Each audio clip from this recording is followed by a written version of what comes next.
All right, you ready? Mm-hmm. That was terrible. Right at perfect drink time. I am ready. Let's go. Ladies and gentlemen, welcome back to the Daily Carry Podcast, episode 81 today. Is that right? 80. It feels weird because we had that episode that was a wash. Those of you who are listening online, don't worry about it. We had a little bit of a technical malfunction on our last episode, and audio didn't quite get captured the way it was supposed to, so it was a little bit of a wash. But now we're doing episode 81. Yeah, So. and the bummer is his last episode was epic. We both looked at each other. Man, that was really good. Walked over to the thing, and you're like, dude, none of the sound recorded. And the worst part is we can't even do it as a lip reading episode because my mouth is behind the microphone. Yep, that's the truth. But it was a good it was a good discussion. You know, even if it was just intended to be a discussion between you and me, that's cool. Whatever. Yeah, it was good. But it was a conversation that we wanted to have leading up to the Carrier Cross Challenge that happened on Saturday, and of course Easter Sunday that happened this past Sunday, and then Easter Monday, which is the thing, I guess that was yesterday. And now what was the thing? Here we are, Apparently. Easter Tuesday. Okay, so I have to say one thing before we go. Half of my family, married into family, graduated from the University of Michigan. So I got to say, hail to the victors. Even though I'm not a basketball guy, they pulled it off last night and won the NCAA championship. What team is that?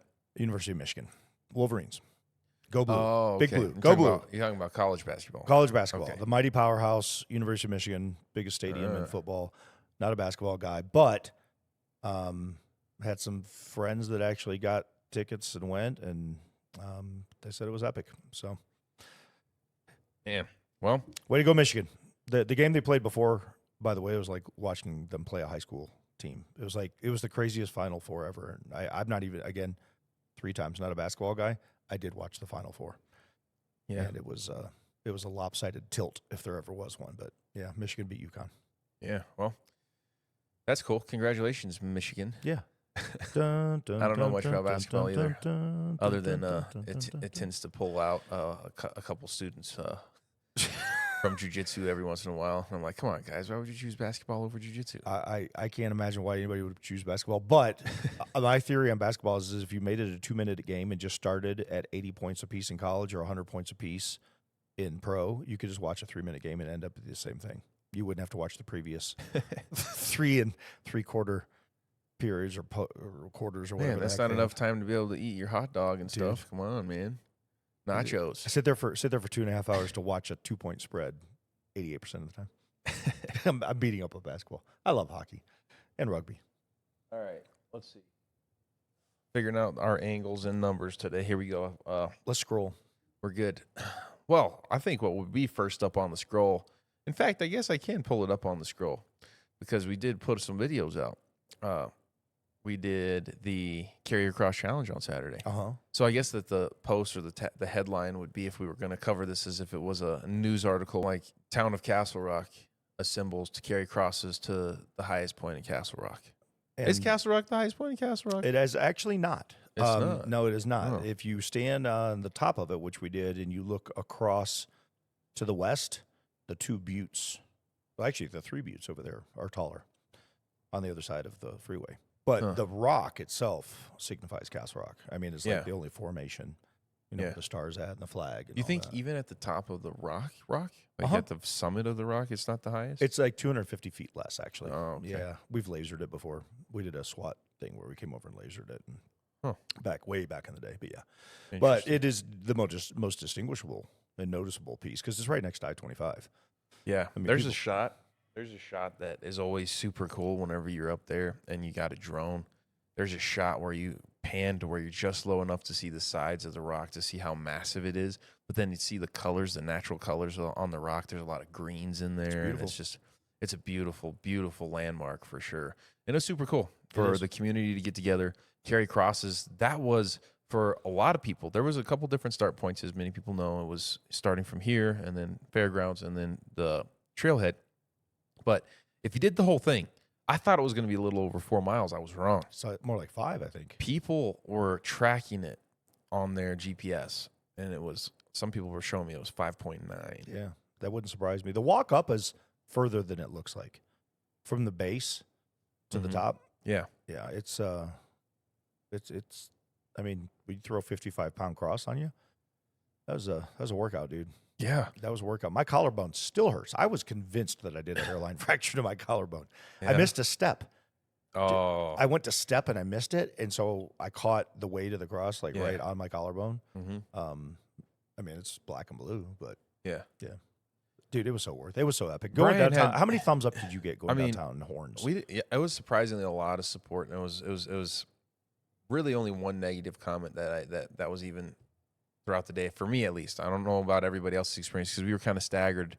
We weren't all together the entire time. There was a good amount of distance between each of us, but we covered a lot of different routes. Especially once we got to downtown, we covered pretty much all the major streets, and kind of everybody went a little bit of a different way to get to the rock, just to cover as much ground as possible, which was really cool. And but what I will say is this: 55 pounds. That's how much that big cross was. Yeah. The biggest one that we built. The littler ones were 30, but then there was a team that brought one that was over 100 pounds, Mm-hmm. and they had some big guys. They were shuffling back and forth. It was super cool. They got it all the way to the top. They didn't take it to the tippy top, but they brought it to the top because we only took one cross to the top. But Brian had this bright idea to build another one last minute because me and him were going to kind of trade off. Yeah. Me and him were going to kind of be a team. He built another one, another big one. So me and Brian from here all the way to there have to carry crosses that are 55 pounds the entire time. You're a stud. The thing is if you have the bigger ones, and I think it's maybe just the way that I was carrying, if the cross member's in front of your shoulder, if somebody gets behind and tries to help from the back, forward. yeah, it's harder. Yeah, it's way harder. It's harder. So it was easier just to do it by, because my wife's like, I'll help you. So I'm like, that's okay. I think it's actually going to be a little easier just to do it, and I'll do it. Don't worry, babe. Shayna and I did not have a full-on. So it was funny because we were in front of like a group of like 30 people, and she kept lifting up the back, and it was the very thing you're talking about. It was throwing me forward, and I said, "Yeah, that's not going to work." A kid of all the like a 7-year-old was carrying his own little cross, and I looked down at him, and he goes, "You should stand in front." Like the 7-year-old said it to me. He says, "You should stand in front." So I went underneath the cross member. The cross went up to the front, solved the whole thing. Uh-huh. Yep. Totally balanced the whole thing out. Yeah. That's what, And I had the majority of the weight, but I wasn't going forward. I thought I was going to eat dirt a couple times when she'd lift the back, because she would do it unexpectedly. And Jana's tall, so she would throw that thing up. She's 5'10". She's throwing it up on her shoulder. Then you have all that weight would go forward and transfer forward. I don't know how many times I almost ate it. And it was just so funny that 7-year-old solved my problem. So you should stand in front. Yeah, it's just something clicked in the mind of a 7-year-old, I guess. Yeah. It didn't click in my mind until way later. I was like, oh, I was literally at the end of the challenge whenever we were already at the bottom and we're starting to load up the cross. I was like, oh, if I would have carried it with the cross member in between us, then it would have actually benefited to have somebody. But it's okay. At the end of the day, I'm sore. I think there was a lot of people on Easter Sunday. This past Easter Sunday was our first Easter Sunday at Victory Church, the very first service for Easter. And there was a lot of people who came, a lot of people sore. Yeah. But that's the kind of the point, you Yeah, know. it was. And it was good, you know, as much as it was, as much work as it was, as much as there was sweat, and as much as we are sore, it's still nothing. Yeah. And that was the entire point. It's still nothing compared to what Jesus did. And that's what we reiterated at the top. Short little devotional, reading a scripture up there, and then, of course, having some worship up there was awesome, with Ricky bringing his guitar up there. Overall, just a really powerful day. It was. I got an air horn as we were crossing the road, crossing Wilcox. We had an air horn from the fire department, from the engine, and all the guys waving. That was awesome. Yeah. It was awesome. Right by the fire department. Overall, overwhelming support. Yeah. I mean, people were taking pictures, videos, pulling over their cars. Some people were following us, driving back and forth, like turning around, getting more pictures and videos. Just everybody seemed to be really inspired by it, encouraged by it, which is awesome. I think we have to put a bigger announcement out next year, because there was a ton of people online. Did you see that? Requesting, how can we be involved? What can we do? Yeah.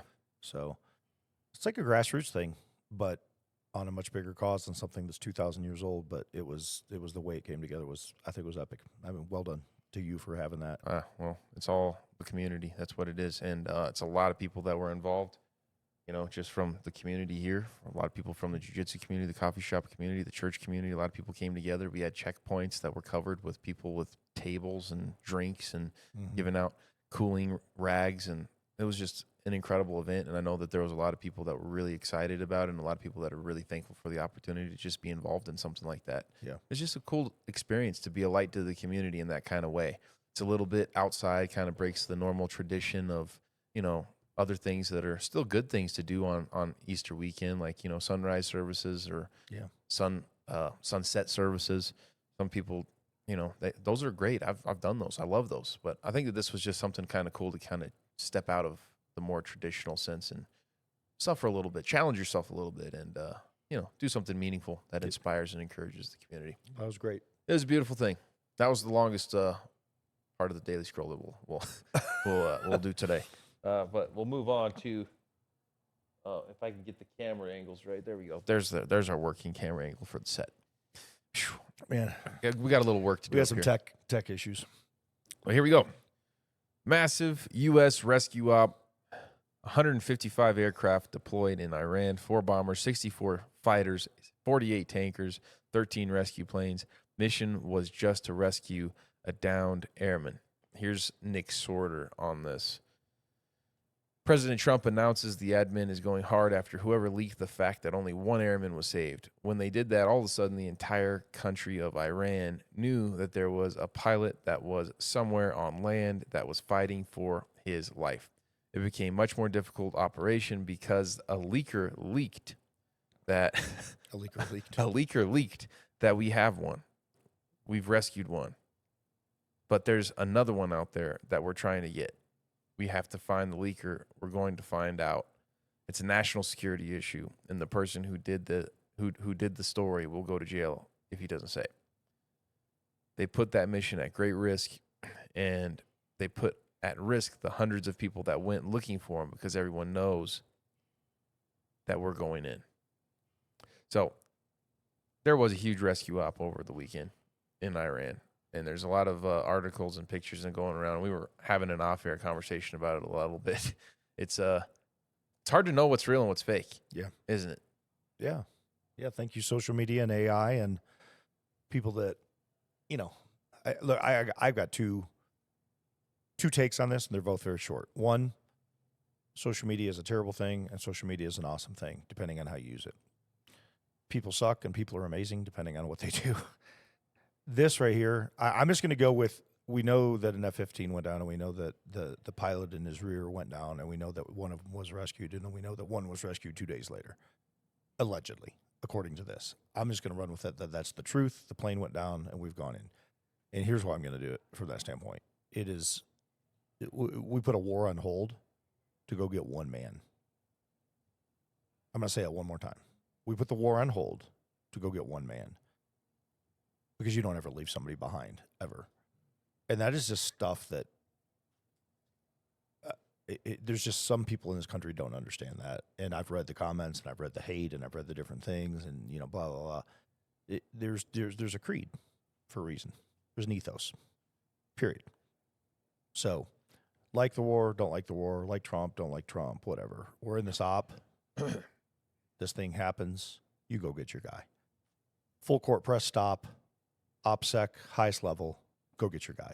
Yeah. No question it. And if you don't like it, come down here. Let's go to the mat. I get so fired up over this, I can't even see straight when I think about the guys that are tearing this stuff apart, that have never they've never even gotten their feet dirty, much less served or done anything. Yeah. So, yeah. I get that. We don't leave any man behind. And that's an age-old thing, right? That's like since the beginning of military times, right? That's something that's just that's that blood brother pact. I've got you. I've got your back. It's the story of brothers going to war, right? That's right. I've got your back. I'm not leaving you behind. And you die to go get them if you have to. And I mean, that honestly goes for, even bodies. I mean, we try not to leave bodies behind. That's right. We try to bring them home. And at this rescue op, everything that I've seen, everything that I've heard, sounds like it was an incredible, extraordinary feat. Yeah. But right now, it seems like it's a little bit of a struggle to really get the full story. Probably it's still breaking, and probably the details are still being uncovered and truly, told. Because obviously, if this is true from Nick Sorter, then if there is still someone that they're trying to rescue, then there's probably things that they're trying to still keep classified so that they have highest chances of success for if they're trying to rescue somebody else, So probably they're trying to keep things under wraps a little bit until they make sure that they get everybody home safe. Yeah. Which would make a lot of sense. We're already on the next one here. It's from Fox News, and this is breaking. Trump warns whole civilization will die tonight, never to be brought back again. I don't want that to happen, but it probably will. However, now that we have a complete and total regime change where different, smarter, and less radicalized minds prevail, maybe something revolutionarily wonderful can happen. Who knows? We will find out tonight. One of the most important moments in the long and complex history of the world. 47 years of extortion, corruption, and death will finally end. No, it won't. God bless the great people of Iran. No, it won't. And I'm going to, Donald needs to stop talking. In the middle of that, he said less radicalized. First of all, there's nothing less radicalized in an ideology and a belief system where your fundamental, foundational, key component is if you don't believe the way we do, that we're going to kill everybody.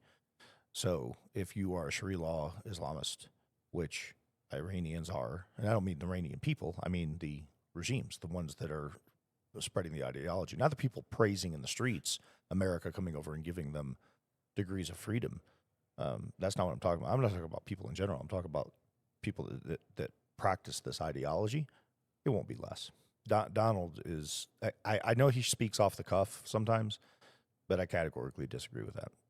Now, can they rebuild? Will they go to the next level? Can they do something? Probably not. It could take a whole generation if they truly wiped out their nuclear capabilities. And that was the whole point of going in, is you don't want a regime that ultimately can blitzkrieg countries next door to them with nuclear weapons. But yeah, you're not going to have somebody less radicalized. It's hard to decipher exactly what he's talking about here. I mean, what you would immediately think is he's talking about some type of a large-scale attack, whether it be bombing, whether it be nuking, whether it just be cyber attack. It's hard to tell, but he's clearly posturing in this post as this is a threat, that there's going to be almost a mass sterilization or genocide, whatever word you want to put on it, of people in Iran that are extremists. I mean, he's ending with saying, God bless the great people of Iran. So obviously he's trying to make it sound like he's standing up for the people that maybe are not radical, but yeah, and he's right on that. I just push back on the statement that you're not going to get a less radicalized takeover. You don't hand off something that is if it took you to war in the first place, there's not like a number 2 or 3 guy down there going, you know what, I'm going to be less edgy with my weapons and my belief and my ideology. The people in Iran that have been suffering, this is the stuff, Jared. I mean, I'm so glad you picked the story. This is the stuff that drives me crazy. So let's take Iran out of this picture for just a second. Let's go to downtown Denver. You just said a minute ago, I don't even like going to Denver. You and me both. I couldn't tell you the last time I went, and I didn't enjoy it when I did because of what's happened. Are we less radicalized in Denver? Do we have less progressive liberal ideology happening in Denver? It's never been more. It's as dark and as ugly down there as it's ever been. The state is $1 billion in debt. Every bad decision that can be made is being made right now by the leadership coming out of Denver. And I'm just talking about Denver. I'm not talking about somebody that's got 47 years of practicing one thing in one book, prepping for Sharia end times, wiping out all the infidels. You're not going to have a less radicalized somebody taking over that regime. This isn't a vote. It's not some bipartisan election. They're appointing the next bad guy. And there's going to be somebody after him and somebody after him. And so that's my point to that. Now, as far as going in and taking and striking and taking all those guys out or whatever that might look like, and God bless the people of Iran, sure, I understand that part. But the aforementioned sentence drives me crazy when stuff like that is said, because there's not going to be less. It's not going to be less here in Colorado. So Jared Polis is going to go away. Who's going to come in? Phil Weiser? No, I think that this all comes back to the conversation of there's always going to be a fight between good and evil. Always. While we are on this planet until, the end times truly come and there is a reformation. Absolutely. And there is a separation. And right now there is a battle going on between good and evil that is not something that's new to this world. It's been going on for years and years and years and years. So when we talk about radicalization, yeah, I would agree with you that whenever Trump's posturing like this is going to be some great solution. There's going to be another war somewhere. There's going to be another radicalized group of people somewhere. Sure. Whether it's in Iran, whether it's, I mean, there's to your point, there's radicalized people that are here in America Everywhere. So that's not going to be this great sudden end to conflict. That's just not the way that the world works. It's always going to be a level of conflict. There's always going to be people who disagree. There's always going to be people who are radical. And unfortunately, there's a lot of people that are radical in their faiths that call for radical violence. Yep. And I think that just shows us something very important. We just all gathered together on Saturday. We opened this episode up talking about it, recapping it, carrying crosses. Yep. Suffering a little bit. The belief system, the religion that should be, and I believe is, the most powerful. It is the most powerful. But what should be taking the most attention right now is absolutely Christianity, because we're talking about something that calls for us to love our neighbors, to love our enemies, to deny ourselves, to carry our cross, to suffer with Jesus, because that's what Jesus did for us. Jesus didn't tell us to go and kill people. Mm-hmm. Jesus didn't tell us to go and find people who disagree with us and chop their heads off. Right. Jesus said to love our enemies, to pray for them, to serve them. He said for us to choose him over our own life, just like he chose to give his life for us. He's invited us to give our life back to him. And thus, giving our lives up for his cause means us dying to his cause for everybody else. So we're willing to lay our lives down in his name, for his mission, for what he did for us. Not go out and ask for violence on the streets in his name. Yeah. That's never what he called for. And I think that it's going to become more and more as we are facing more conflict like this. That's just right now. The difference between conflict that happened in ancient history versus now is that now it's covered in real time, and there's more people on this planet right now, arguably, than there ever has been. Yep. There's more people, which means there's more division, there's more ideas and opinions, there's more conflict, there's more arguments, there's more debate, but there's also more coverage on all of it that's instantaneously being able to be accessed by all of us. So that's the difference right now that we're facing, right, is that we're going to have to see an escalation, I think. And I don't know that there's going to be this de-escalation that Trump's acting like there's going to be, because the more people that there are, the more division that there is, the more access we have to the information like this, the more divisive we all become, the more divided about even little things that we become. Yep. Until we can truly find something that unites us and brings us together. And I don't think that there's anything that can unite us and bring us together more so than the Holy Bible, the Word of God, Christianity. Unfortunately, there's other people out there that are being brought together, though, by the opposite of that, by the religions, by the texts that do call for radical violence, radical division, and that was my separation. whole point. That's exactly what I'm just bringing it all to full circle. Exactly what you're talking about, and exactly what we're saying Trump is getting wrong here in a post like this is it's not going to happen. You're not going to ever see the world just unradicalized. That's not going to happen. It's not going to happen in Iran. It's not even going to happen in the U.S. It's not going to happen until every knee shall bow and every tongue shall confess that Christ is Lord. That's the only time that it happens. Well, you and I are in complete agreement on that, and I guess I'm going to go back to it one more time and I'm going to hit it from a different angle. The thing that bothers me about flowery language in the middle of a statement like that is if you've listened to everything that he's said up until now, it's we're going to desecrate. We're going to bomb. We're going to take away this capability. We're going to shut it down. It's 47 years in the making, on and on and on and on. Now people have cottoned onto that. And then you got your people on the other side of the aisle waving flags and doing whatever they do and stand in the middle of the street. That's all, whatever. That it's going to continue until the nonsense stops. But I don't care for when you make it as the leader of the free world. Let's just call it what it is. You don't come out and say we're going to decimate, but we also have great hope that somebody's going to be right over here who's going to pick up and carry flowers and come shake hands with us, and we're going to kumbaya. And that's the way I heard that. And I read that statement before you put it up, by the way. I'd seen that earlier. And it just drives me nuts when he says things like that. I have a hard time defending it because I look at it and I go, that's not what this is about.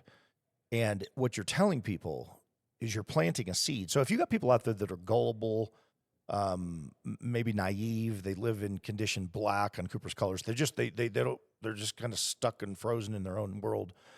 When you go, hey, we're taking out the really, really bad so that somebody good can come in, it sends a message to people that don't understand. That is not what's happening.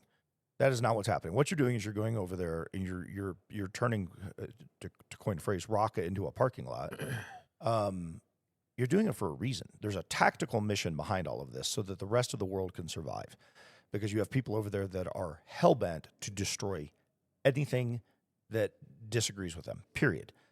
Here in America, you see it on the progressive left. We are here to destroy anything that is good. Family values, men and women's sports, men can have babies, on and on and on. The schools have a right to hide from the parents kids that want to go through gender transition. We're not involving them. I mean, we have an ideology in America, and they have an ideology over there. The difference is their ideology is generations, hundreds of years, potentially even thousands, going back, old, where you go, this is a belief system out of one book and one calling. Over here, it's feel good versus emotion versus what's pop culture versus whatever, but it all centralizes out of one group that's telling everybody, if you don't agree with this, we're going to shout you down.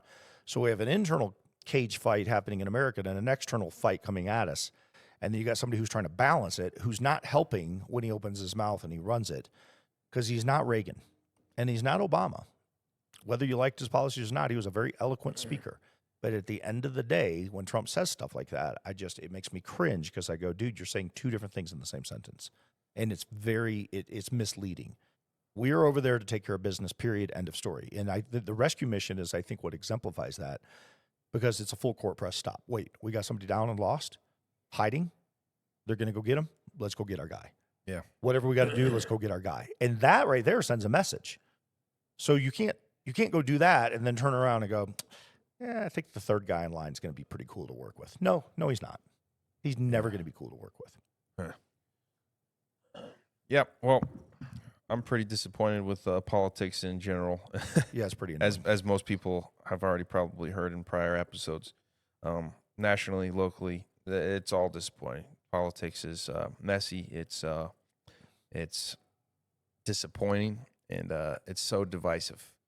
Even if you're on supposedly the same side of the aisle, there's just division is, I think, at an all-time high right now. It's terrible. Anyways, let's talk about something going on in Colorado. It's been going on for a while, and it's been a huge issue, and it's been a huge conversation, and that has been the case and the sentencing of Tina Peters.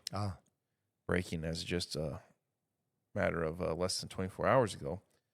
Colorado Court of Appeals overturns 9-year prison sentence of Tina Peters. They ruled that the trial judge unconstitutionally punished her for protected free speech. What do you think?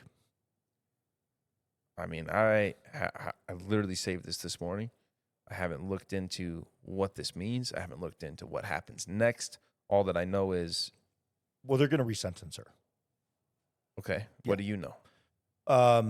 Well, that what you just read. So the reason for the appeal is because you have, let's kind of walk it back to George Brockler for a second. So when he sat in that chair and we talked about pedophiles getting hand slaps and you got to go 2-3 times before you get jail time for sexually assaulting a child, what did Tina Peters do?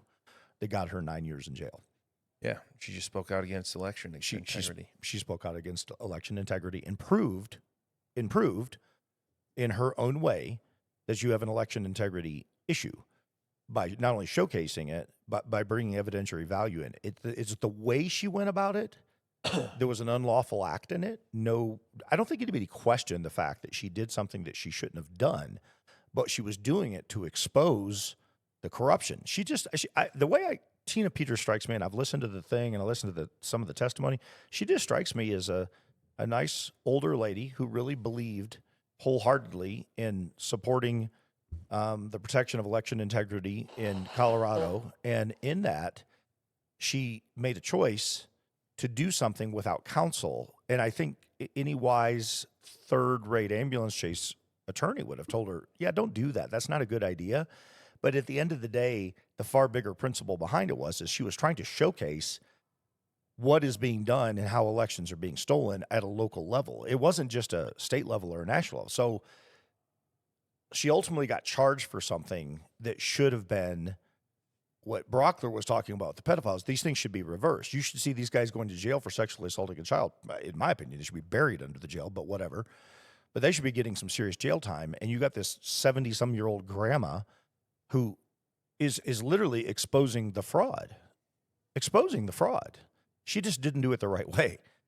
And at the end of the day, what's the bigger issue? That you got a 70-year-old that didn't know how to do it, or that you got an election fraud issue? Yeah. And you got people coming back and going, oh, well, it was only 12 votes, or it was this, that, the other. No, it's not.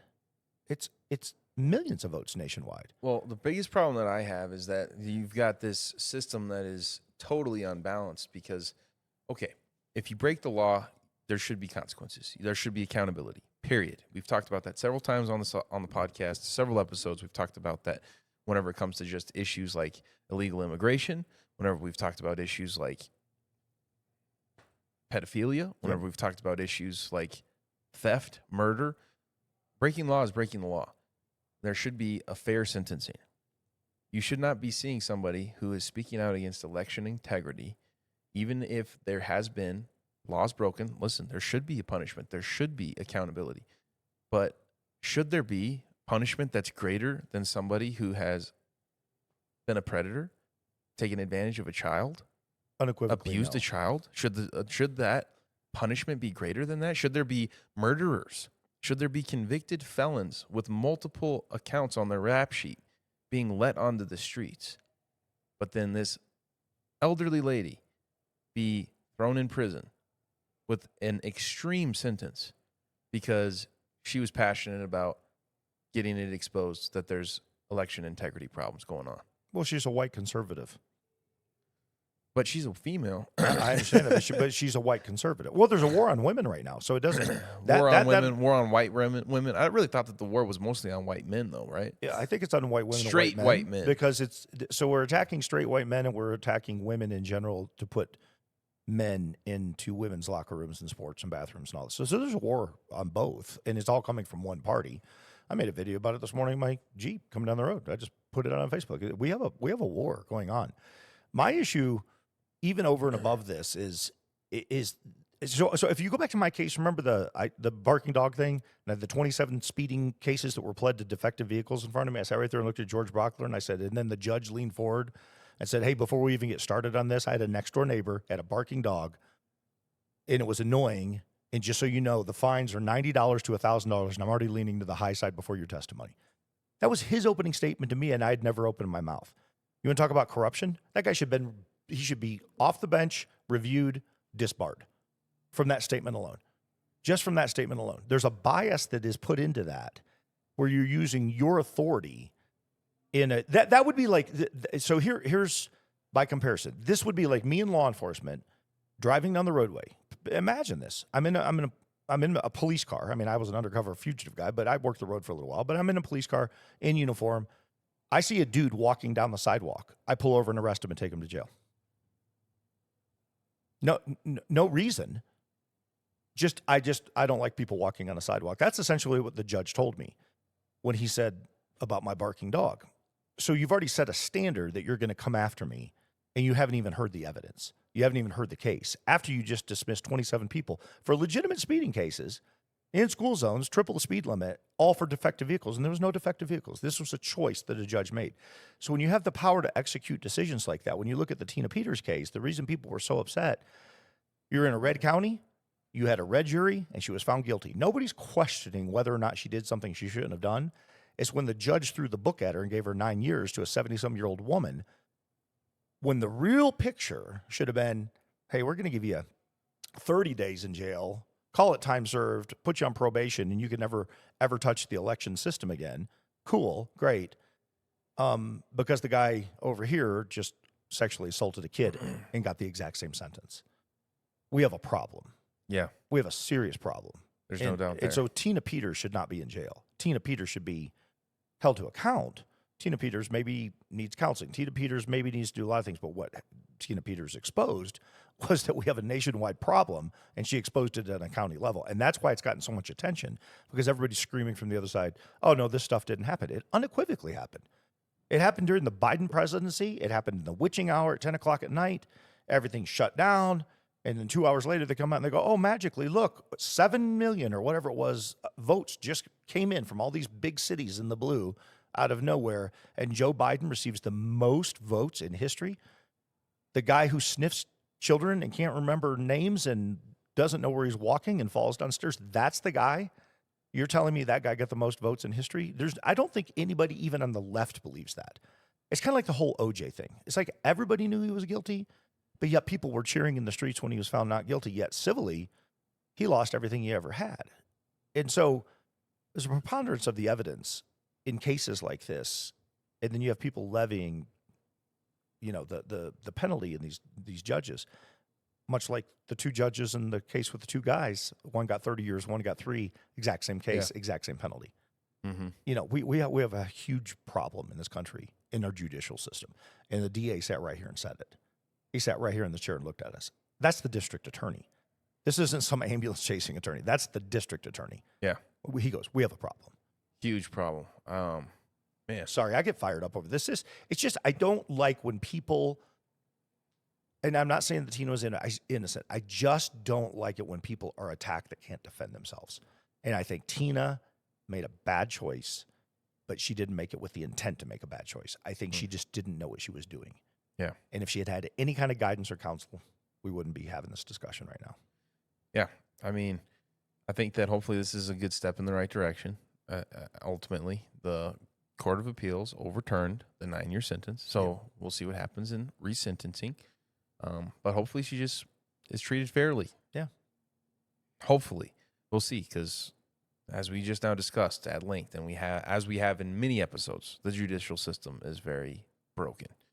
We'll have to see what happens. We'll definitely keep following that and keep everybody that's listening on the show up to date the best that we can on that. That is a issue right here at home. And I think we'll leave it at that for the politicking on this episode. Jared is shutting me down. I think we're fired up. I think we're done with the politicking and we're done with the scroll. That was it for the scroll. So Daily Scroll is done for the day. And remember, we scroll so that you don't have to. So hopefully that keeps you from having to, feel like you need to go and absorb some news today. Hopefully that'll keep you guys informed enough to stay sane. And hopefully you don't end up having to pick up your phone and having to go through a death scroll, as we like boy to Jared, call it sometimes. My boy Jared does not like politics right now. And it's, when I'm old, you're young. I will say this, and then we'll just leave it at the back door. It is hard, Jared, when you've watched your country change so much. And you've grown up in it. You're the group you're the age group that has grown up seeing it very differently. But I have perspective in the rearview mirror. Old people like me can look backwards. It's changed a lot, and that's why we get fired up over it. It's because we've really watched the decline and the decay. So I'll just leave it there so we don't politic it to death. But it really has. We've changed a lot in the last 10 years in a very, very bad way, and it's very hard on people like me when you see where we're going compared to where we've been. I'm going to have to get the remote and turn the TV off. We have tech challenges happening here on the Daily Carry, and yet here we are thriving and surviving, making it work, on the fly, switching things. I mean, I normally have the people knew remote what right there. I just didn't into have it this, next to me. It's incredible. It is fun doing the podcast, by the way. It is so much fun, even with the mishaps and miscues and different things like this. There is nothing I look forward to more on Tuesdays and Thursdays than sitting down and doing this. This is fun for you? I love this. Man, you're doing it right, man. I love this. This is work to me. I love this. Do I enjoy conversations ever so often? Yeah. Do I enjoy guests? Yeah. But let the record state online. Let everyone who's listening know I'm doing this with conviction and intention, and this is not just fun for me. This is work. I'm sorry I had to get up and get the remote. I usually keep it right here on the table by me, and it was over there. So anyways, that was an interruption, but there was something that we were talking about that I want to make sure that we don't just get too far from. You were talking about how over the last several years, we've seen the decay. We've seen the downfall. I agree with that. I've seen that, and I'm 29. I can only imagine you've seen 20 more years of it than I have. I know you're not that old. Okay, I'm just No, I'm I rounding think up. I think actually you might have rounded down. I've seen more than that. I just would like to make sure that we are finalizing and wrapping up that discussion and hitting home where we're supposed to hit home. This is the Daily Carry podcast. What does the Daily Carry stand for? What does it mean? What we carry every day, how we carry it, carrying it well. Well, I have hope in a world like we're living in right now. I have hope. And everyone out there can have hope. You should. And you want to know why I have more hope now than I probably ever have is because there has been a huge turning to faith. There has been a huge return, whether it's a return or whether it's people coming for the first time to churches, Bible studies, buying Bibles all-time high on sales. People are opening up that word. People are wanting to find truth in a world that is so filled with lies. People want truth. And I truly am convinced the only way that this country and this world stand a chance, the only way that we stand a chance to even slightly course correct and things get better is if we open that book and get back to our roots, get back to the truth.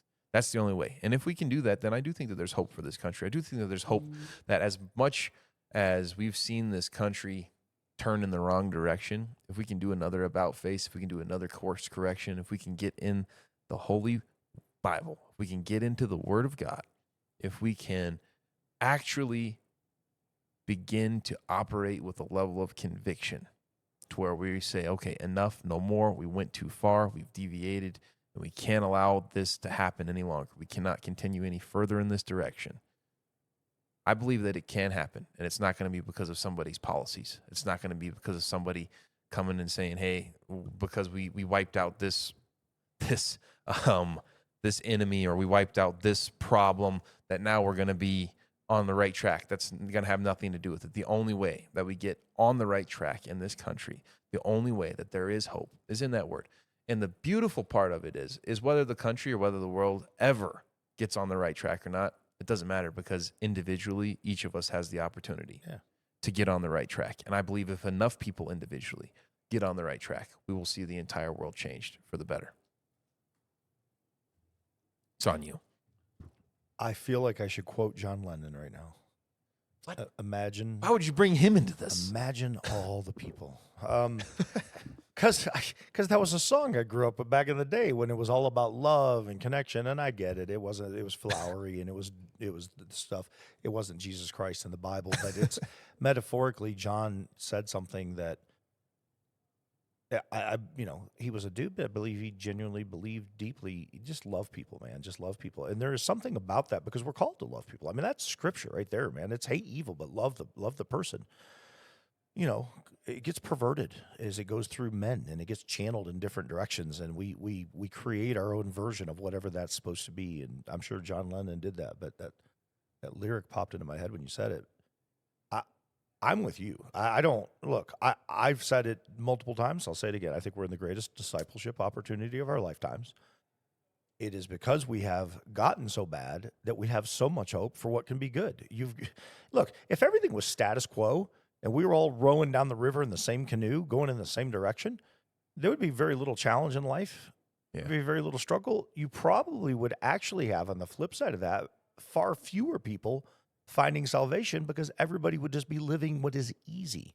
You got to get into the depths of darkness and the hardness and the battles. I mean, I sat down with a young lady yesterday who looked at me and said, I had to hit rock bottom before I found God because I was trying to do it all myself. And I'm like, man, how many times have I heard that? How many times have I even said that? So I sat down with a group of dudes last night. I mean, I think it was 9 of us sitting around the campfire. The stories, I'm just like, oh, yeah, there's heaviness for sure. But there's also tremendous, to your point, hope that comes out of that. And guys encouraging each other and being there. But there is no doubt that there is a warfare going on. And those two things are the teeter-totter that I'm always referencing. You got the warfare over here and you got the hope over here. And so there's balance to be found, but there's always going to be victory in that. And that, I mean, that's the name of your church, Victory Church. There's a reason in that. There's a reason for that name. And so yeah, I stand steadfast with you, but I'm a rated R for reality kind of guy. I don't drive down the roadway going, oh, nobody's going to cross the double yellow line today, so I'm just going to close my eyes in my little Tesla and read a book and drive down the roadway. I'm not going to do that. I'm going to be situationally aware. I'm going to be observant. I'm going to be practical. I'm going to be tactical. I'm going to think. I'm going to use the brain that God gave me, and I'm going to try to be smart about it. And then if something comes at me and crosses that yellow line, I'm going to go to condition orange and move, or red, or whatever I got to do. That has never failed me in life, not once. So I'm going to continue living that way. But what I'm going to keep doing is stepping into this more and more and more and more and more, and then stepping out with it more and more and more. Yeah. I mean, last night was a hard deal for me, man. Yesterday was a hard day for me. I got friends here I care about. I got dudes that I love here, man. Love. And I'm like, they were here for me when I tanked a year ago. And I wanted, and here's the key, I wanted to be here last night, but I felt I needed to be somewhere else. And it was like, I was conflicted because I had two things that were equally important, but in different ways. But that need, that measure of my heart, I felt like God was really pulling on me yesterday, that you got some dudes that are going to be sitting down tonight, and I didn't know what was going to be said or done or shared, but you need to be there for that. I wanted to be here. So I reached out to the guys and I said, I'm there in spirit. I love you. You got this. I can't roll any. I mean, my shoulder is so jacked. If I'd even done anything last night, I'd probably be sitting here crying this morning. I know I'm going to have to get surgery now. So I'm like, I'm not going to, outside of supporting you, staring at you, I'm not going to be able to do anything. I sat over last night and watched men weeping. Men that are potentially losing a marriage or losing a business. And it isn't because they're not trying. It's because the world is on fire and they're treading water. And I'm talking dudes that are deep into it right now. And so the point is this: there is hope, but you have people that are on the struggle bus in a big way right now. And there is warfare being waged like I've never seen. Yeah. This is the thing. You referenced the name of the church here, Victory Church. Not my church, God's church. Let's make sure to always point that out, spell that out. I would not be in the middle of trying to start a church, right? We've started a church, trying to start a church. We're still in our infancy. It's 6 months old. First Easter Sunday was last Sunday. We wouldn't be here if it wasn't because we knew this is what God wanted us to do. Right. We wouldn't have even attempted. It would have never been. It's something that we ran from, something that I shouldn't really lump my wife in there with me as much as I do, but something that I very much ran from, something that I very much wrestled with. And finally, I said, okay, I'll do it, God. And here we are, Victory Church. It was called Victory Bible Study before. For a couple of years. We led Victory Bible Study from our house, then we moved it to the coffee shop, then eventually became Victory Church. We named it Victory Bible Study before I even owned the jiu-jitsu gym, before I even knew that I was ever gonna be the sole owner of the jiu-jitsu gym. We named it Victory Bible Study because we knew that was the invitation that my wife and I were being called into walking in. My wife and I were being invited to walk in victory. Not victory that we had to go out and win ourselves, but victory that had already been won. And that was the call. That was when God put it on our heart to name the Bible study Victory Bible Study. We were facing a lot, but it didn't matter because we already had victory that was won for us. We didn't have to go out and win it for ourselves. So as we named the Bible study Victory Bible Study, that's the conviction. That's the invitation that the name came out of. Is that no matter what we're going through, no matter what hardship, no matter what struggle, trial, no matter how much may be stacked against us, it's already won. Right. Jesus already won. All we have to do is choose to step into the victory that's already been won for us. And so as it rolled into Victory Church, that's what it continues to be. Not victory. We're not called Victory Church here because we want to encourage people that they can come out and win a battle, that they can come out and swing a sword, that they can put on the armor of God and win a battle. Well, you can win, but it's already been won. And that's what we operate out of. Josh Howerton is the first one that I heard really break down what tetelestai means. Tetelestai means it is finished. That's what Jesus said on the cross at the end of his life, right before he took his last breath, tetelestai. It is finished. And Josh Howerton put it very beautifully. As you study that word, the original word, it means that it is finished in a military sense. The battle's over. It's finished. The war is won. But it also means it in a judicial sense. Speaking of a broken judicial system, well, it's paid. It's been served. And then it's also in a financial sense been paid. The debt is paid. All right. So won, served, paid. That's what Jesus did on the cross. The victory's already been won. The victory is there for us to step into. Jesus is inviting us to the victory that he's already won. And I think that there's people that are starting to realize that that's the invitation. That's the pull. That's why people are gravitating toward picking up their Bibles, toward going to church services, toward being in men's groups like that. Because there's no doubt there's men struggling. There's no doubt that there's a battle going on. There's no doubt that there is warfare that is trying to take out as many people as possible. But what I believe is getting out, what I believe the truth is, the gospel is getting out right now. The good news is getting to people is the victory's already been won. And you're invited to live in that victory, to operate out of that victory, to let your life stand for that victory and stand on that victory. There's a lot of men struggling. Whatever group you were at last night, I don't know. There was men on the mat here last night, maybe not crying, but man, we were sweating together. We were celebrating hard work and celebrating camaraderie as we were getting after it, doing our tank and belt promotion yesterday. But then yesterday morning, men's group, men struggling, men going through hell, men that are literally having to figure out, what do I want to do? Because I'm really angry. Yeah. I'm really upset. Do I really want to step into this? Do I really want to do what's right? Or do I want to wallow? Do I want to stay in the trench? Do I want to be angry and just choose my emotions and what I'm feeling right now versus what I know God's calling me to do? Right. There's men out there that are right now in that fork in the road. Do I choose my way or do I choose to walk in victory? Yeah. There's a lot of men out there, and I'm believing that podcasts like this, believing that communities like this, I'm believing that men that are willing to just say yes to God, Lord willing, we're doing everything we can to tell men, to lead men, and to say, hey, choose Jesus. Yeah. There's no greater choice. There's no better decision that you will ever make in your life than to choose Jesus. Give him your yes. Isn't the hymn Victory in Jesus? Victory in Jesus. Oh, yeah. My Savior forever. He walks with me and talks with me in his redeeming love. That's it. Like that, just that verse or chorus, I should say, kind of says it all. I mean, that's really what it's all about, right? Here's your victory. He's walking with you. He's talking with you. And you always have redeeming love. I mean, that kind of sums up the book if you stand back and believe. And you made the point of guys on the struggle bus and, need to make a decision. And like the word wallowing, I don't think it gets used enough. I think we should bring It's it. a little bit brutal, isn't it? That's a tough love Well, word. But wallowing is I'd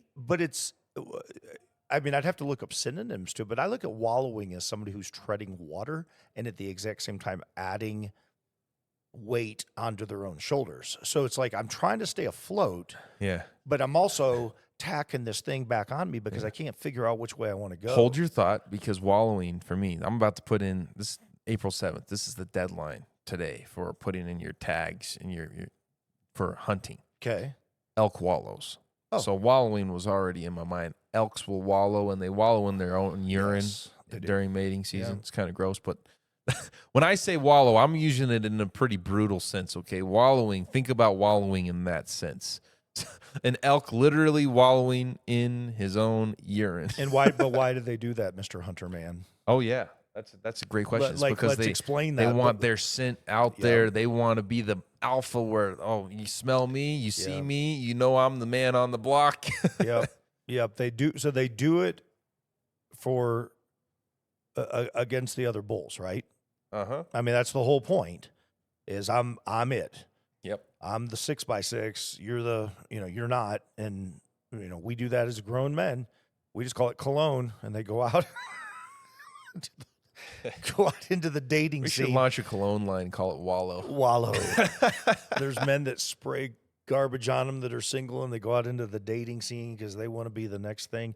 Look, it's tribal, it's masculinity, it's a lot of different things, but it's in the animal kingdom, it's in our kingdom, it's in all of it. But it's funny that you use the term because it is true, and there's a pride sense of it, there's a fight sense of it, and there's also a pity sense of it. And I think there's a lot of guys that can self-pity themselves right into destruction. And even though the avenue's right there, or they got dudes willing to stand behind them and push or pull, and they still just can't get out of their own way, man. It's just like, I'm going to trip over every speed bump in front of me if possible. And you got to do one of two things. It's kind of like the fisherman, man. Say, is we're going to fish or we're going to cut bait, because we ain't getting anywhere. We got to figure that out. So we jest about it, but the truth is we did sit here Monday, and there's some guys on the struggle bus, and I sat there last night. But this is not about guys that are pity party or daddy issues. I'm talking like 10, 15, 20, 30-year relationships that are in jeopardy, things that are broken, things that are hurting, because there are attacks on the family right now. There are attacks. And some of them, I mean, some of them are political. Some of them are social issues. Some of them are a lot. I mean, it's whatever's thrown into your face, because we're living in real time all the time. So if you turn on your phone, you're going to see everything. It divides families, and there's a conqueror, in my opinion, in evil that then gets a foothold in there, and it just that once that wedge gets started, man, and you're standing on that thing that you believe this and this person believes this, and you've been together for 30 years, and all of a sudden that becomes your focal point. I said to a dude last night, he was he's on the struggle bus for sure. And I looked at him. I said, hey, he said, "You got any advice?" I said, "Man, before you give up, you need to remember why you started. Like I like before you quit, what did you start for? If you can answer that question, you can answer a lot of other questions." And it's I'm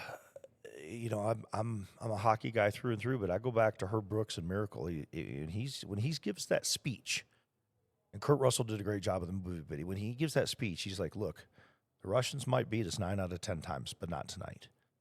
Tonight is our game." We need guys to step up and realize you're always in the fight, and you might get beat down, but not today. Yeah, today you rise, and you have to keep reminding yourself what to dig into and how to dig into the word and how to lean into people. And I think it's huge. I do. Yeah. Well, it's come up for air. We're definitely coming to a close. My voice is slowly giving out. I'm barely hanging on here. So those of you online, I'm sorry if I sound a little raspy today, but I did bring a piece of gear that I wanted to show. This is one of the coolest things that I have ever purchased. Okay. And we're going to talk about this. This is a Wuben G5. This is an incredibly cool little daily carry flashlight. It has a swivel head. Okay, but this is the coolest thing. Watch this. It's rechargeable. The back right there, you pop it up, that unlocks it, but then that also has where you plug in to charge it. It's rechargeable. And then you can turn it on, but here's the thing. Look, it has RGB. You can change the color between an entire spectrum of colors, but then you can also tap, boom, and then watch. It has an incredible amount of brightness for how small that little LED is. And it's on a swivel. You can swivel it, and then you can toggle back and forth between your LED and your RGB, which is super cool. Different use applications to be able to use different color lights for different things, tracking purposes and all different kinds of things like that. But also what's super cool is that it has this clip that swivels. You can use it. You can put it on your hat clip. Use it as like a headlamp. But on the back of it, it's also got a magnet. And then look, somebody put some thought into this thing. Look, it's got a swivel right there. It swivels. You just pop it on as a magnet wherever you need to work. And the coolest little flashlight. You want to know the best part, though? $20. Where'd you get it? Amazon. Okay, I'm buying one tomorrow. I'm going to put a link in the description for everybody. If you want to go buy this Wuben G5, it's awesome. $20. You can't go wrong with it. I have been carrying it for about a month now, and it's awesome. What's and the taking it into do you know crawl what the spaces lumen and all those things. output is on it? I think it's 600, if I remember correctly. All I know is when you hit me with the white light, I now see spots. Oh, I'm sorry. So that was epic. This is super cool. Comes in a couple different colors. I got the green one. There's a white one. There's a black one. But yes, I will put that link in the description the best that I can. I guess I'll have to see. I don't know if Spotify allows you to put a link in there, but I'll put a link in there to the Amazon so you guys can go and check it out. It is a cool little piece of equipment that is surprisingly affordable for what you're getting. So I definitely wanted to bring this on the show and just talk about it, show it off a little bit, do a little show and tell, because I've been very impressed with this little thing. It's super cool. It is very cool. We need to do some more EDC stuff. Yeah. I'm gonna reach out to Yoaster. Mike is for you guys that are listening that don't know who the Yoaster is. Yoast, the way I describe him is he's a firecracker, or no, he's more like an M100. He's not a firecracker. He's not he's a boom. He's one of the most passionate human beings I've ever met in my life. One of the most convicted guys I've ever met in my life. Tried and true, hockey coach, hockey dad. He was a pro bodybuilder back in the day, construction guy through and through. But the gift he's got is a gift for God, and he's a funny storyteller. Because we call him Yoastisms. So Yoaster, he's got a one-off comment for everything in a humorous way. It's like, and he says so many I can't even come up off the top of my head with one, but he'd be like, I'm busier than 3 pigs in a Texas something or other field and a bale of something or other. But it's the way he does it. Yoast, when I speak to him, we talk every few weeks. We sit down, we review our podcasts. And we talk about them sometimes at length. Like, what did you see? What do you think? What did you hear? What do you want to see? And the one thing that he did, I did that whole segue to get to this point. He said, I want to see more stuff. I want to see more. I want to see things being blown up, shot, tactics, equipment, tools, fun stuff.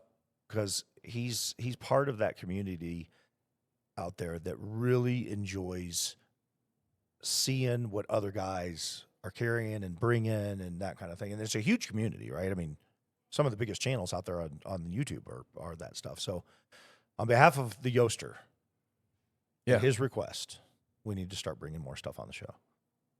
Hey, Mike Yost, look, this is a Wuben G5. It's a super cool flashlight, has a swivel, has RGB. You just click on the on button here, and you got all kinds of features if it'll work. Did it break on here? Oh, no, it's also got a strobe. It's got a strobe. I didn't even know that. It has hidden feature. It has even more cool stuff on this stuff here. So Wuben G5. It's a pretty cool little piece of equipment. Got a magnet there for you. See, you just clip it on like that, and then boom. I've just had way too much fun with this thing. It is fun. Man. On the It's opening, so cool. on our intro for the Daily Carry, when we're coming in and we're sitting down in here, the T-shirt that I'm wearing, Mike Yost made that. Oh, that's cool. Yeah. That one with the sheepdog or the husky that has the rifle. Yeah, I guess I call it the sheepdog, but he's Mike for our security team over at the church gave people hoodies and T-shirts. He just came in one day and said, "Y'all, you got to have these." And so I was like, "How can I not have that in the opening intro of the podcast?" So super cool. Yeah, super cool. Don't worry, Mike. We'll get more stuff on. Okay, we're starting that trend right now today with this Wuben G5. We'll get some more cool stuff. You know who wants to come back on, by the way? Who? Teddy Collins. Oh yeah, Teddy Collins called me a couple days ago. He wants to bring stuff he too. He had assembly, I think, over the weekend, some kind of assembly. But yeah, he said he wanted to come out and do a pack day. Yep. And he also was talking about setting up a day for us to be able to go do a range day and make some content with him. So that'll be fun. That'll be a fun episode. We'll bring some mics. Maybe we could do a Daily Carry field trip episode. That'd be so cool. Yeah, that's that'd be cool. But anyways, we're running on time. You want to close this out, sir? Yeah, I'll do it again. Well, Friday's episode didn't make the cut. What? Oh, that's right. No it's audio. because we were voiceless. That's right. I'm on it. You ready? You got it. All right, Father God, thanks for a fun ending to a back and forth deep episode and able to highlight some things that are going on. Gratitude to our servicemen and women, regardless of what you stand for in the mission. I am so grateful that we have found our pilots alive. Watch over our servicemen and women that are out there right now. And as always, be with our families, watch over us, and help us to speak the truth through you and the good book, and just this calling that we both have to reach out to an audience and those listening that may be in need, maybe on the struggle bus, people that need to hear your word in such a tremendous discipleship opportunity time frame. Prayers to Jared and his family, and watch over them, keep them safe. In your son's name I pray. Amen. Amen. Amen. Till next time.